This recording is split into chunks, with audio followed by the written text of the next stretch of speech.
3 to the power of y plus 3 to the power of y plus 3 to the power of y is equal to 72. So on the left hand side, you can easily replace 3 to the power of y by another variable to make it easy for you to solve.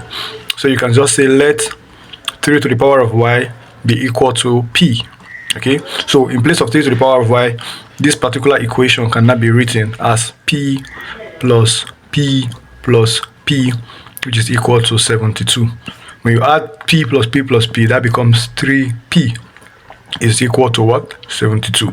To get the value of p, what you simply do is to divide both sides by 3. Okay, divide both sides by the reciprocal of 3. Okay, so we get 3p over 3 is equal to 72 over 3. This cancels out this, right? We can now write p. 72 divided by 3 will give us 24. Okay, so we've seen that the value of p is equal to 24, but remember, we are not looking for the value of p, we are looking for the value of y. So in place of p, we can replace p by what we substituted earlier. We can now write this as, in place of p, we'll write 3 raised to the power of y, which is equal to what? 24. And you know that 24 cannot be expressed as a multiple of 3 such that we can have that can be written in this form. So we have to employ logarithm. So we say take the logarithm of both sides of this particular equation.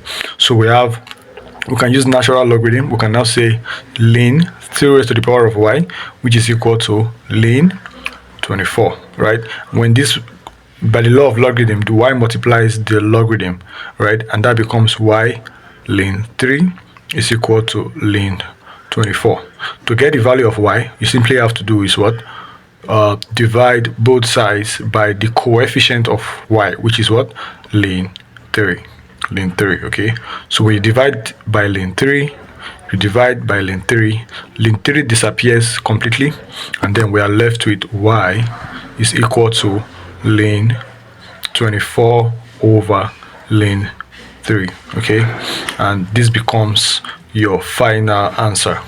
All right, thank you for checking out the video. Hope you understand, and we'll see you in the next one.